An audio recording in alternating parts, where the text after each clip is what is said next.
Bismillahirrahmanirrahim. Assalamualaikum warahmatullahi wabarakatuh.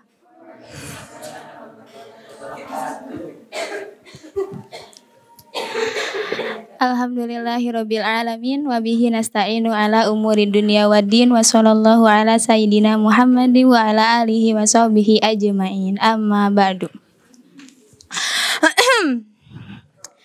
Pertama-tama dan yang paling pertama kita ucapkan puji syukur hanya untuk Allah. Rob yang menganugerahkan karunia terbesarnya.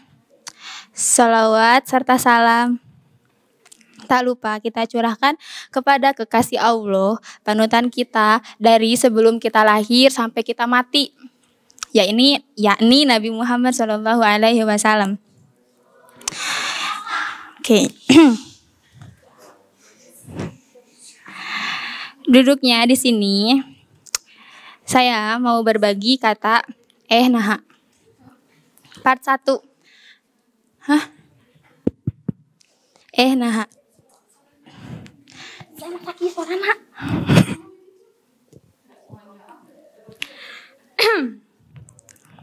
Gimana kabarnya teman-teman? Semoga selalu bahagia lahir dan batinnya. Amin. Oke. Kenapa nah? Tapi sebelumnya saya akan mengkaji bareng-bareng sama teman-teman kitab yang lagi atau udah pernah kita kaji sama Ustaz Syahrul. Kitab Ta'lim Muta'alim. Oke. Sebelumnya karena dulu waktu di Kobong diajarin kalau misalkan mau kaji kitab itu harus kirim dulu Fatihah. Nah, sekarang belum. Sekarang saya minta teman-teman kirim dulu Fatihah buat Syekh Azharuji. Kenapa? Karena berkat izin Allah, Syekh Azharuji bisa mengkarang kitab ini dan kita bisa menikmati indahnya berakhlak dan indahnya mencari ilmu. Nah, ya.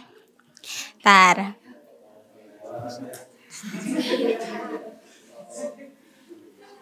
Al-Fatihah.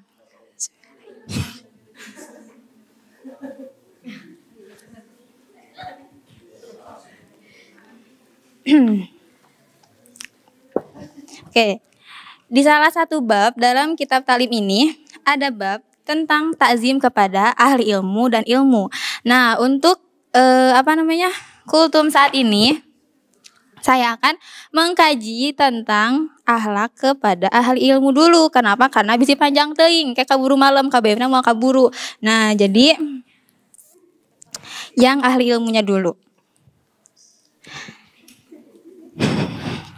Teman-teman, ahli ilmu atau guru atau ustadz atau ustazah atau akang atau ece atau siapapun itu kalian menyebutnya, yang penting itu ahli ilmu yang ngajarin kita ilmu itu enggak harus orang yang lebih tua dari kita, enggak harus orang yang berpakaian rapih, dan enggak harus juga orang yang memiliki harta berlimpah. Dan ilmu juga bisa didapatkan dan ilmu juga enggak didapat dari meja, dari kelas, dari papan tulis, dari spidol, dari yang lain-lain. Karena itu tuh luas banget. Ahli ilmunya tuh luas. Jadi enggak harus terpaut dengan itu semuanya. Enggak gitu. Bahkan anak kecil juga bisa dianggap Bahkan anak kecil juga bisa dianggap guru. Kenapa? Karena secara tidak langsung kita tuh karena udah ngerasa gede tuh kayak anak kecil tahu apa sih gitu. Jadi anak kecil tuh walaupun dia udah ngingetin tuh karena kita udah ngerasa gede tuh kayak naon sih gitu. Padahal enggak loh. Anak kecil juga bisa dibilang ilmu karena secara tidak langsung tadi dia tuh ngingetin kita. Contohnya misalkan kayak waktu itu kita tuh ngobrol halakoh di Mbak Aisyah. Terus kata Mbak tuh, takut nggak sama kucing? Terus kata AA tuh, enggak takut. Kenapa? Karena ada Allah. Nah, itu tuh secara tidak langsung tuh ngingetin kalau kita tuh nggak usah takut sama apa-apa karena ada Allah. Gitu. Gitu. Jadi nggak usah, itu tuh secara tidak langsung kayak seperti itu, teman-teman. Nah, terus Jadi kan itu tuh si AA tuh bisa dibilang guru karena itu tuh udah ngingetin kita loh, udah ngingetin kita sama Allah gitu. Dan ilmu pun enggak cuman hanya enggak dan ilmu tuh enggak harus teori. Kenapa? Karena kalau Ayah Anggun tuh karena kalau Ayah tuh bilang ngaji itu ada ngaji diri juga. Ngaji diri itu berarti ilmu yang buat diri kita sendiri yang diambil dari pengalaman orang-orang. Nah, kenapa ngambil dari pengalaman orang? Karena kita tuh nggak boleh masuk ke jurang yang sama gitu. Jadi kalau orang yang sayang sama kita bakal ngingetin kita tuh nggak boleh loh ngerasain apa yang dia rasain. Kita tuh nggak boleh ngasih beban yang udah dirasain kita sendiri gitu. Kita tuh tahu itu tuh sakit loh, berat loh, gini. Nah, kita tuh berarti punya cara buat kayak meringankan itu, dan itu tuh harus dikasih tahu ke orang lain kalau kita sayang sama orang begitu. Nah, kalau di kitab ini dibahas beberapa adab untuk guru. Yang pertama, nggak jalan di depannya. Iyalah ya, nggak mungkin jalan di depan guru aja. Ustaz lagi ngomong di sini, jalan jadi di depan kan nggak mungkin ya, itu nggak sopan. Nah, terus yang kedua, tidak menduduki tempat duduknya. Yang ketiga, makanya tadi aku nyari kursi yang lain. 3, tidak mulai pembicaraan di hadapannya kecuali atas izinnya. Yang keempat, tidak banyak bicara di hadapannya. Yang kelima, memperhatikan waktu. Yang keenam, tidak mengetuk pintu rumahnya tapi sabar menanti hingga keluar. Yang ketujuh, melihat wajah guru. Nah, teman-teman, kita tuh sebelumnya mau cerita dulu. Dulu tuh aku tuh gede di keluarga yang satu pemahaman, sekeluarga semuanya. Bener-bener satu pemahaman yang yang belum bisa berpikir ke mana-mana. Dan berpikirnya tuh kayak oh udah gak ada gitu. Ya udah ya kita gitu. Nah, sampai dimasukin ke pesantren yang seperti itu gitu. Bahkan waktu di Kobong tuh itu tuh bener-bener Kobong yang tambah gitu, hijaunya tuh hijau banget gitu. Sampai sampai cewek juga kan sarungan ya, cowok cewek tuh sarungan. Jadi bener-bener NU banget. Nah, di sana semuanya kan dijelasin seperti ini. Nah, karena besar di keluarga yang seperti itu dan dikobongkan seperti itu, jadi pemahaman tuh belum terbuka lebar, belum terbuka kayak gini. Dan di keluarga tuh kalau misalkan berpendapat selalu diiyahkan, gak pernah enggak gitu. Jadi selalu kamu tuh emang bener gini gitu lah ya. Nah, pas masuk ke Magdis kaget lah karena beragam-ragam di sini kaget banget, kayak lihat orang kok kayak gini, kayak gini orang teh, kayak gini.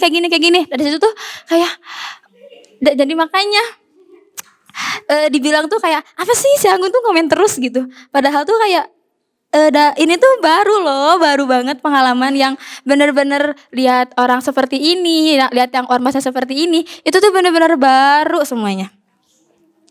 Nah, pas di sini tuh kan kajian. Terus waktu di Kobong dulu tuh kita tuh nggak pernah bubar sebelum ustadznya pergi.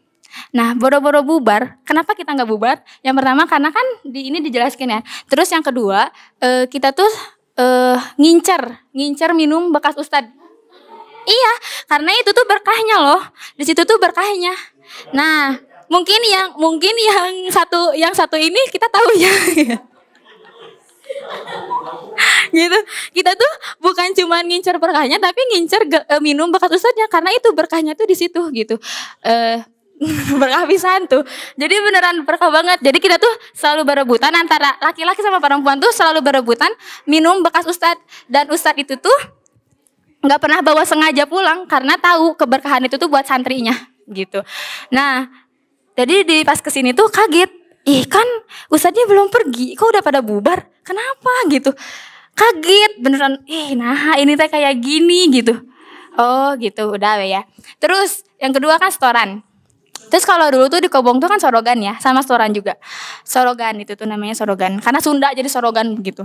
Nah, terus di sana tuh Sorogan. Nah, di sana tuh kita tuh datangnya jam 5. Dan ustazahnya keluarnya jam 6. Kita tuh nggak pernah berani ngetok pintu. Karena ya ini dijelasin di sini, kita tuh nggak boleh ngetok pintu itu gitu. Jadi kita tuh benar-benar nunggu sampai ustazahnya keluar gitu. Beneran walaupun kita sekolah, walaupun kita gimana, kita tetap nunggu selama apapun itu gitu. Pas kesini setoran diketok, assalamualaikum, nah diketok gitu, nah deui kan, terus kenapa, ya udahlah, terus itu tuh ngomongin lagi gitu. Terus yang ketiga apa ya, apa ya, ya pokoknya gitu ya, kaget gitu, kenapa kayak gini. Oh yang ketiga, terus kan ada kursi ya, maksudnya di aula tuh tempat kajian gitu. Terus kan ada kursi yang pakai ustad, yang pakai kultum, pakai gimana. Terus kok didudukin? Kan dulu tuh kalau di Kobong tuh dibilang itu kayak gini, ih jangan ngedudukin tempat duduk guru, pengen belat gitu bilangnya tuh. Makanya kita tuh nggak pernah pengen belat. Makanya kita nggak pernah ngedudukin itu. Padahal selain itu tuh emang adabnya tuh nggak ngedudukin kursi yang didudukin guru gitu. Nah, belat itu tell me. Belat itu tell me. Telat mikir gitu. Kayak ya dibilang kalau kasarnya tuh bodoh lah gitu. Gitu. Loading gitu. Nah, terus apa ya? Oh, terus ini cuma ngingetin aja ya. Kalau misalkan bisa nih ya, tim media gitu nyediain kursinya tuh 2 gitu. Jadi buat yang kultum 1, buat ustaz 1. Jadi dibedain gitu. Karena ya kita tuh kajian ini, dan niatin aja buat mengamalkan ilmu gitu. Kalau kita tuh ngaji gitu. Kalau kita tuh ada ilmu, karena kan di sini juga taklim tuh tujuannya mencari ilmu apa, untuk diamalkan kepada yang lain gitu. Jadi bisalah disediain 2 kursi gitu, buat 1 yang kultum, 1 yang ustad gitu. Terus kalau misalkan kajian Sabtu atau kajian Kamis atau kajian apapun itu, bisalah nunggu dulu ustadznya, jangan dulu pergi gitu. Salah. Jadi jangan dulu pergi sebelum ustadznya pergi gitu. Bisa kan nunggu dulu, dah nggak sampai sejam nunggunya juga gitu. Itu tuh kalau gitu gak apa-apa. Tapi kalau misalkan kajian Sabtu geningan misalkan, kan ustadznya beresin dulu laptop atau apa gitu, bisa kan kita nunggu sebentar aja, dah nggak akan sampai sejam kan. Lagian kan udah kajian mah nggak ada ngapa-ngapain juga gitu. Jadi kayak kita niatinnya udah buat mengamalkan ilmu, bukan yang lain-lain gitu. Terus buat teman-teman bisa jangan ngedudukin gitu, jangan ngedudukin kursi yang khusus buat ustadz gitu. Ya walaupun ya di sini tuh kayaknya tuh nggak mungkin dibilang bisa belat gitu, nggak mungkin karena emang nggak ada dalil gitu. Tapi ya udah tadi niatinnya buat apa? Manfaatin ilmu gitu, karena itu tuh ilmu yang bermanfaat tuh bukan buat sekarang doang rasanya, tapi buat sampai nanti, bahkan sampai kita meninggal pun ilmu yang bermanfaat kan ilmu yang bermanfaat itu kan disebutkan gitu. Jadi benar-benar rasanya sampai nanti, nggak sampai sekarang doang. Oke, terus bukan cuman itu yang harus kita lakukan kepada guru, tapi anak-anaknya pun harus kita hormati. Kenapa? Karena mungkin bisa jadi di suatu saat nanti anak-anaknya itu tuh yang bakal meneruskan perjuangan beliau gitu.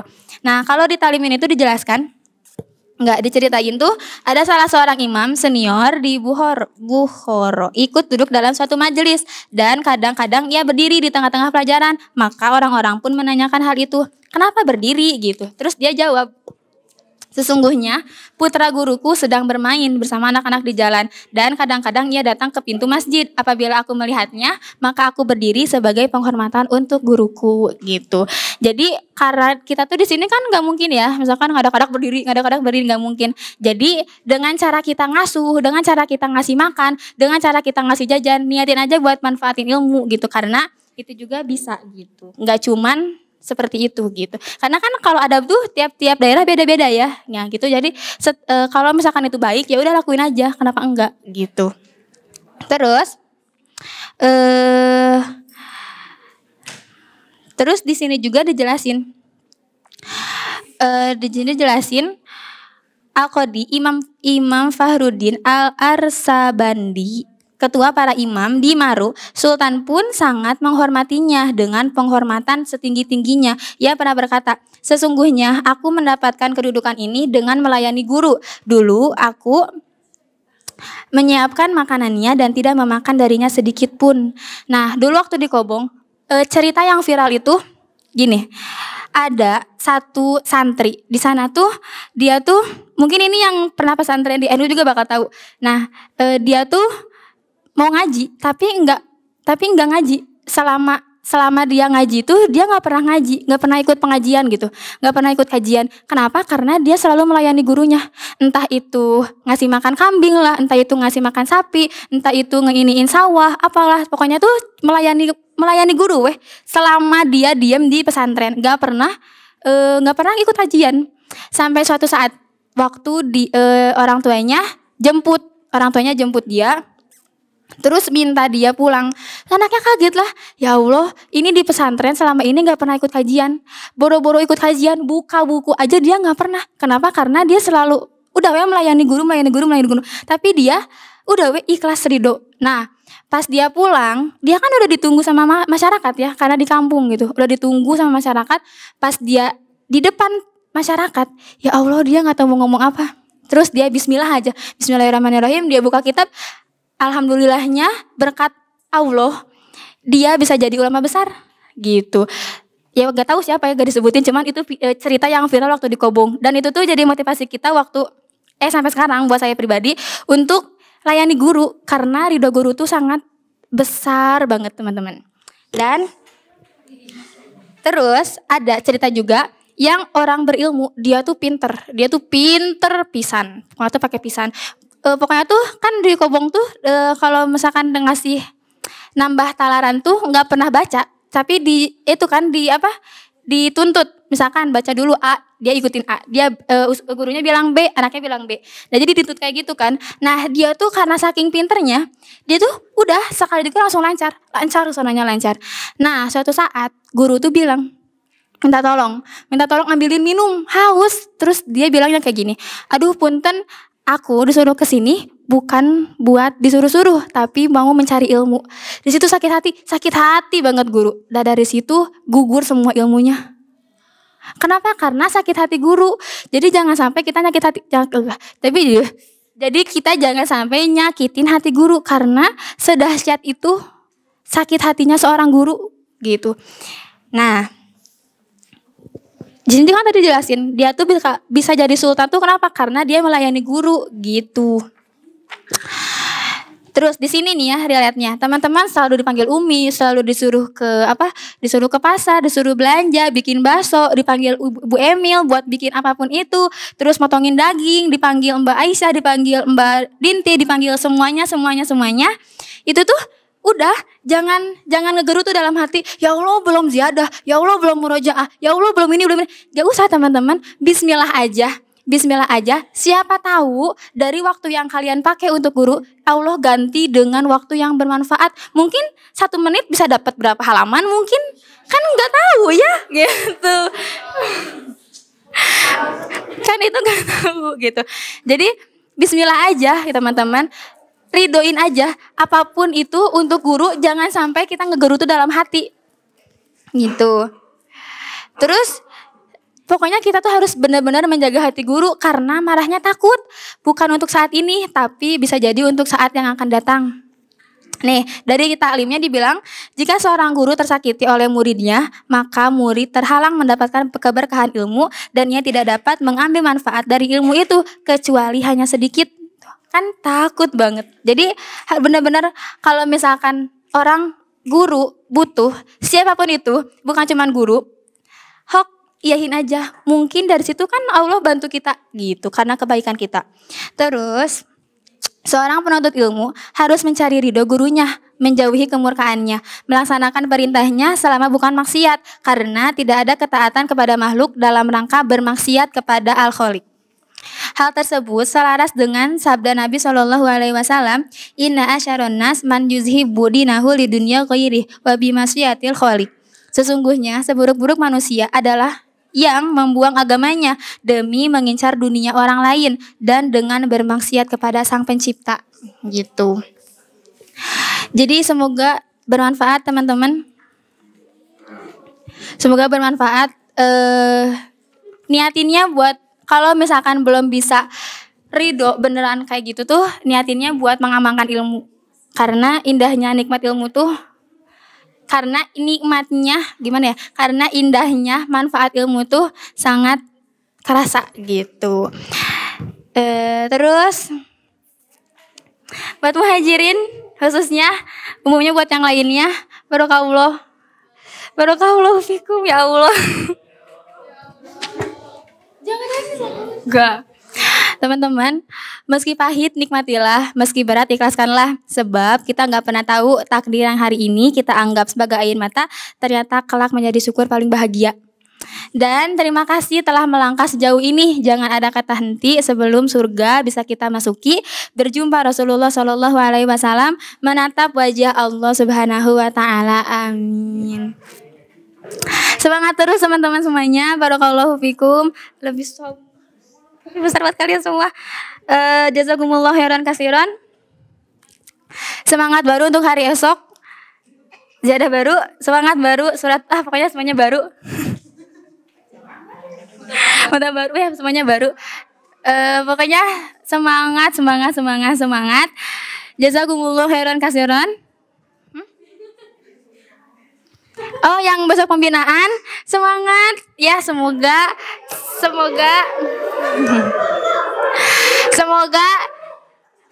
yang tadi dikutumin bisa jadi bekal untuk di pembinaan yang akan datang. Jazakumullah khairan kasiran. Terima kasih atas waktunya, perhatiannya.